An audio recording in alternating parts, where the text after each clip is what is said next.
you want to leave this place where we grew up, this old town, just put it all behind. Remember you and I would always find somewhere to hide when we were kids. Good morning everyone and welcome back to the channel, and welcome to the last episode of Series 2, the South European turn. I'm sitting on deck in a lovely sunshine on Paul Ferry's ship VAAL, and it's just a couple of hours before we're reaching Nynäshamn, Stockholm, Sweden, where I'll be rolling off this ship at around 12 o'clock. So it's not going to be very much riding today. Instead, since I promised it last year but didn't do it, I'm going to make an attempt to evaluate this year's trip. So I'm going to talk a little bit about different things, and I'm also going to put some sections in the description down below so you can skip to the parts that you are most interested in.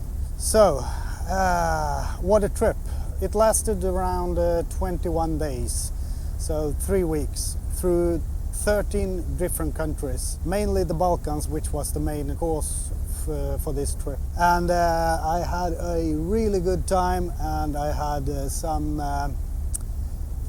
boring time, because the first thing I want to talk about is transit. I will never ever do transit through countries again if I don't have the time to check up the regions that are the most interesting.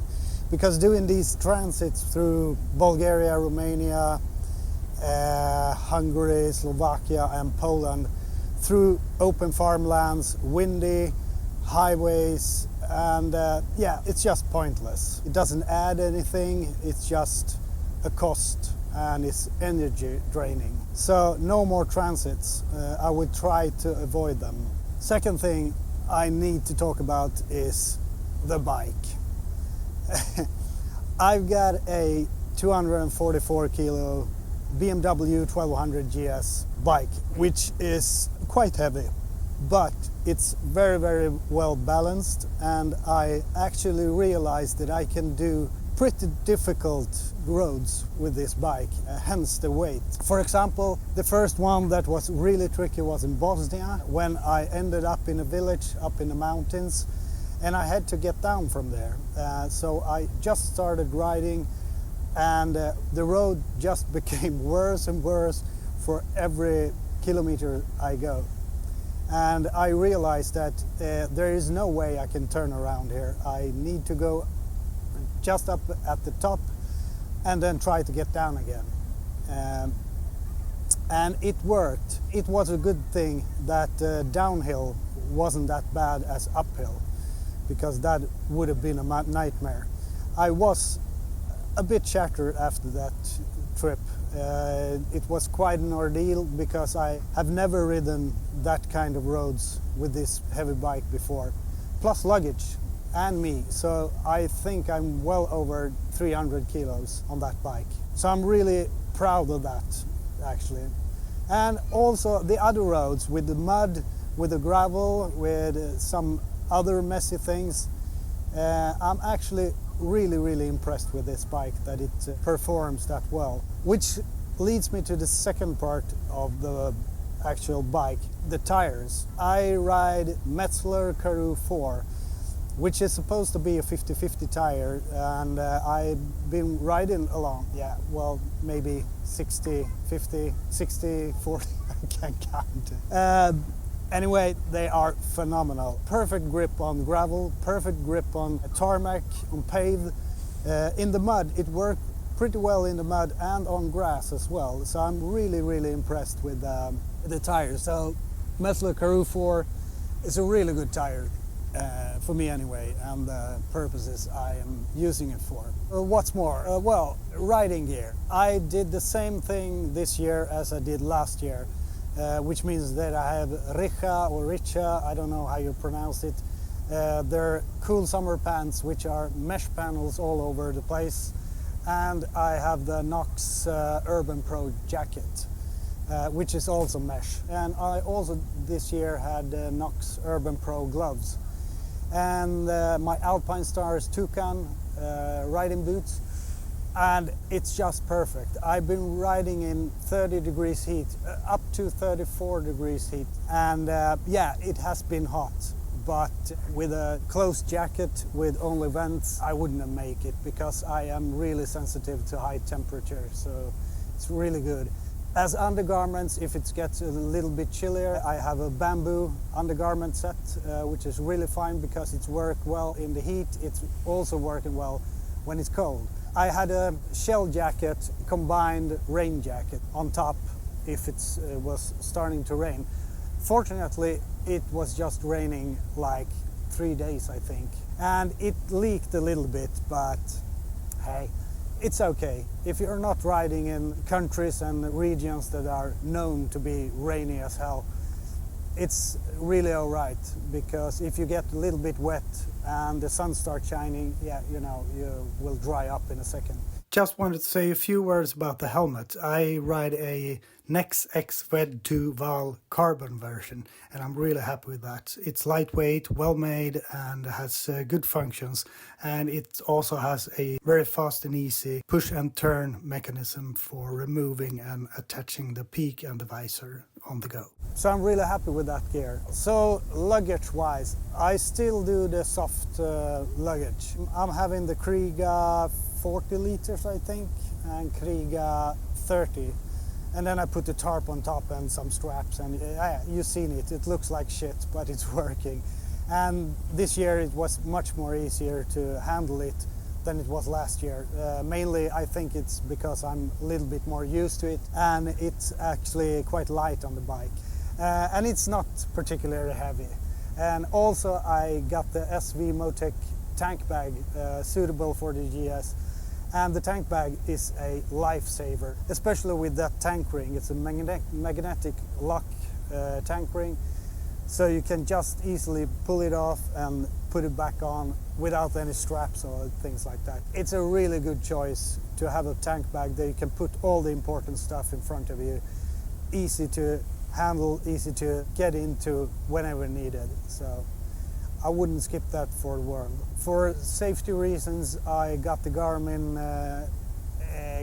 Mini InReach, the Garmin InReach Mini. I don't know, hey, take a look at it. And for peace of mind, it was a really, really good thing to have, especially when you're solo riding like me. If you're out there up on these mountains, if you're in the forests, if you're in some other areas that are difficult to reach with a mobile phone, or impossible to reach with a mobile phone, it's a really good comfort to have around your neck, that you know that you can always contact your loved ones, your friends and family, and especially the emergency board. You get a peace of mind, and it makes you dare to do a little bit more of those difficult things that you maybe wouldn't have done in other case. And I also got the search and recover insurance from Garmin, and I got the normal safety plan. It costs a little bit, but it's totally worth it. So I will definitely keep that one with me next time. All right, so when it comes to planning, usually I make up a rough plan on where I want to go, but it's mainly the countries or some parts of the region. It's not a particular place in the countries, so that makes it a little bit difficult to plan ahead, because I like to keep things open. But then again, it also makes you be a little bit like, where should I go next? Where should I go now? So sometimes you lose a little bit of time, and if you haven't made up your mind, because I'm totally suck at making up my mind, I can change from one day to another, from 1 hour to another. So I abandoned the idea of going in country. I thought that today I am going down to the coast. That made the decision for me that I am going to stick with the plan that I had originally today, to go to Novi Sad. All of a sudden it all looks so much better. So now I'm going in the opposite direction again. You probably hate me for that, but yeah, that's me. I did go through all the countries that I wanted, but I might have not given the countries that I was most interested in as much time as I would have liked. and that mainly because I didn't stick to the original plan to do a loop around all the Balkans and down. Let me explain. I sent my motorcycle with a freight carrier to northern Italy, the Garda Lake, Affi. And then I flew down and picked it up at the terminal, rode through Italy directly to Slovenia, crossing Croatia, Bosnia and Herzegovina, into Montenegro, Kosovo, Albania, and then North Macedonia. I need to pause for a minute. Okay, so where were I?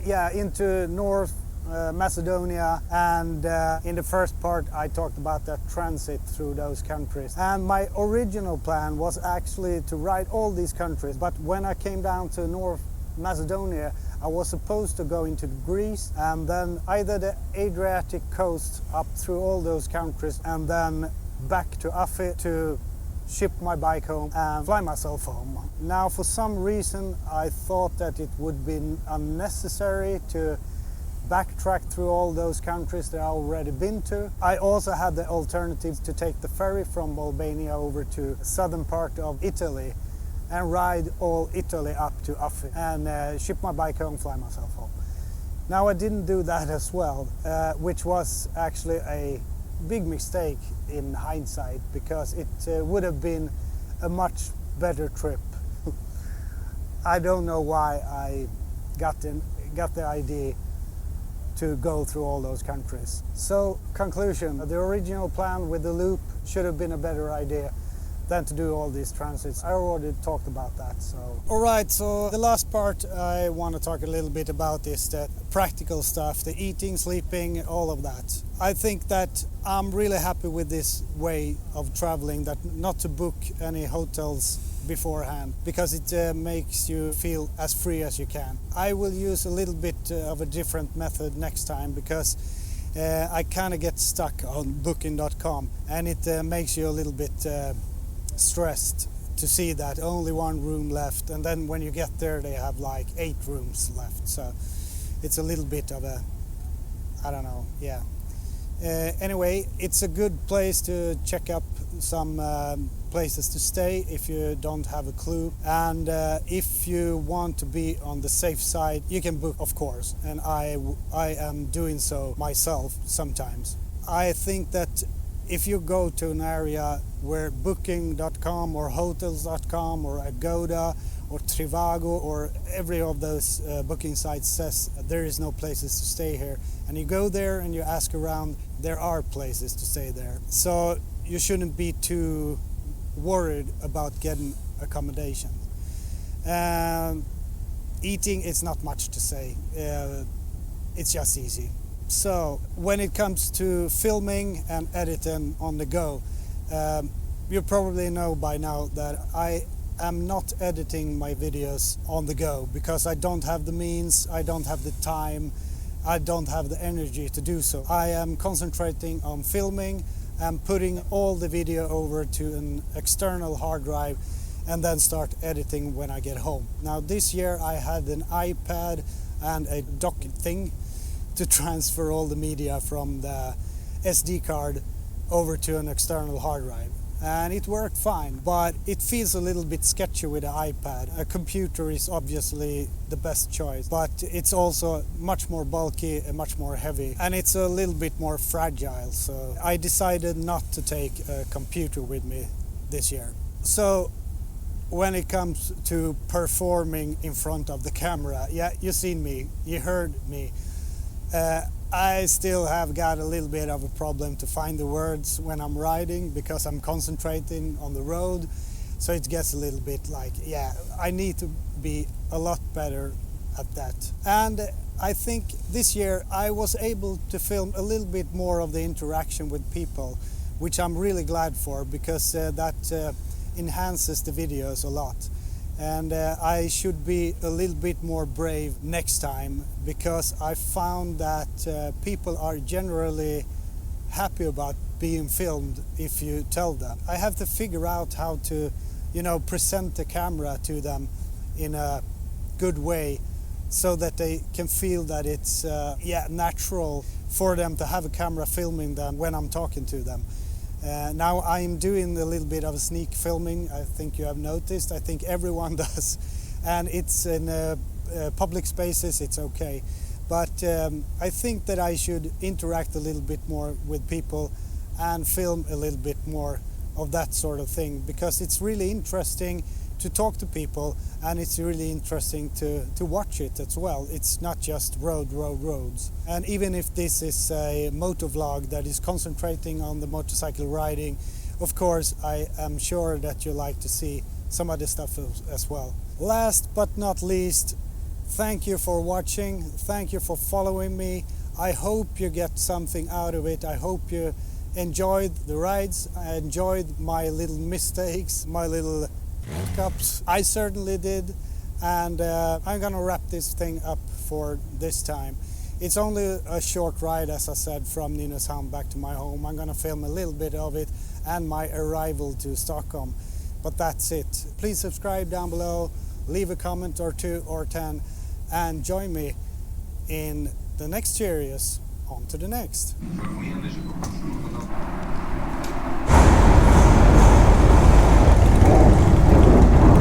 And we are on Swedish soil, so welcome back to Sweden. And it's a lovely day, sun is shining, and I am happy to be home, actually.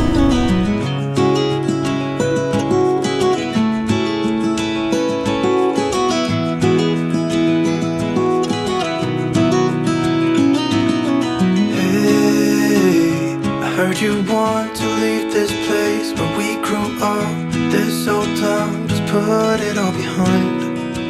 Remember you and I would always find somewhere to hide when we were kids, so we could see and hear the water run. The river's gonna cry when you're gone.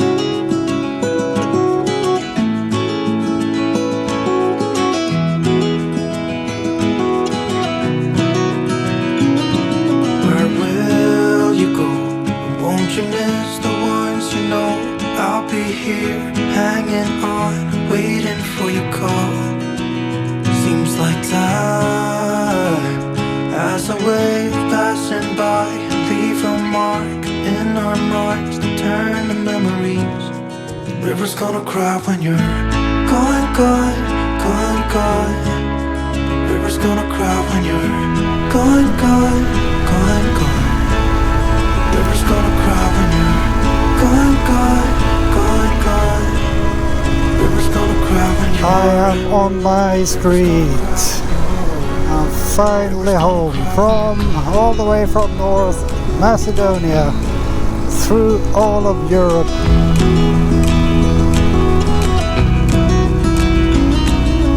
Hey, I was hoping you would stay, but I've always known you would go find your own way. I still see when we climbed up in those trees, 12 years old. Feel the wind and watch the river run, and the sun would always shine. When we sat there, you and I,